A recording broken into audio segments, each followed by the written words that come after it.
Good morning, Little Masters, and welcome back to today's Tolkien Times.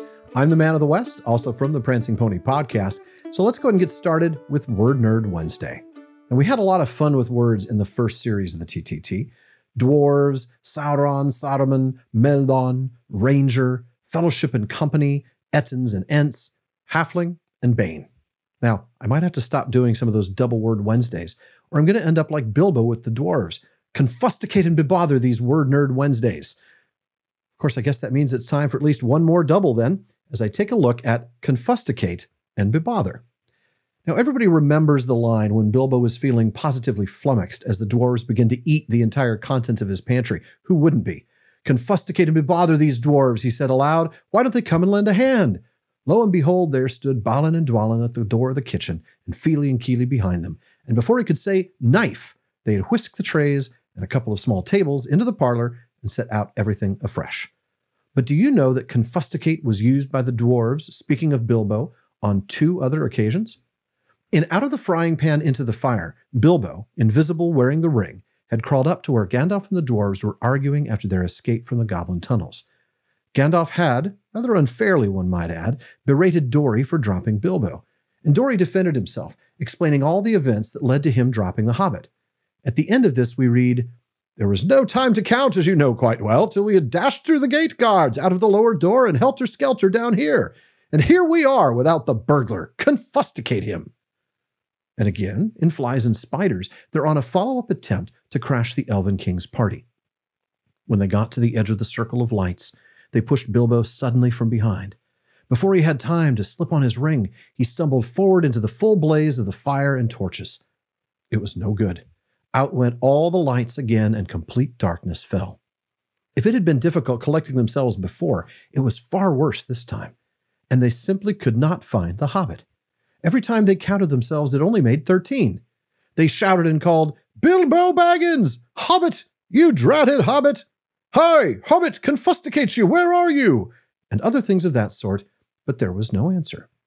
Interesting that the dwarves use confusticate about Bilbo twice as often as he does about them.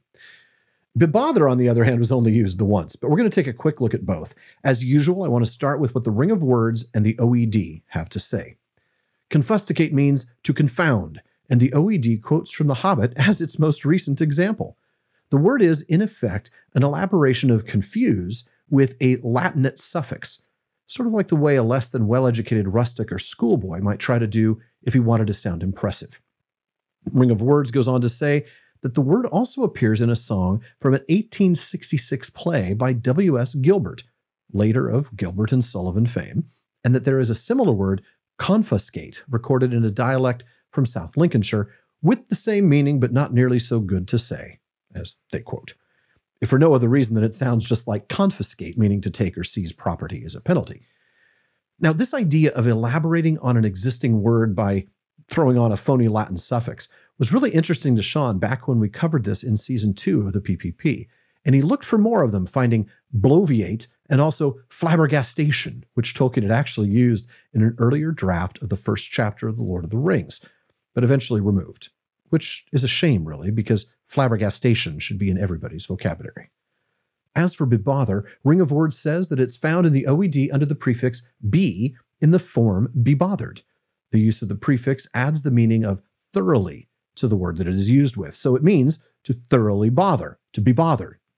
Tolkien himself used the word in letter number 157, writing that he was, quote, hopelessly behind with the appendices, and explaining that it's because he has, quote, been bebothered with many things. Another example of that sort of adding of be that we sometimes see is bewildered, which means perplexed and confused, but is another of those be words used with the archaic wildered, which meant lead astray or lure into the wilds. Interesting stuff. But folks, that is it for today's Word Nerd Wednesday. Come back as we explore the wide, wild, wonderful world of words weekly on Wednesdays. And if there is a word you want to know more about, please let me know by emailing barliman@theprancingponypodcast.com. And for your deeper dive into Tolkien, listen to the Prancing Pony Podcast, my award-winning show with more than 7 years walking through Middle-earth. Plenty of Word Nerd wonders in those episodes. Join me again tomorrow on today's Tolkien Times for Third Age Thursday. Please like and subscribe on YouTube, follow or subscribe in your podcast apps, and follow @Tolkien Times on Instagram, Twitter, and TikTok.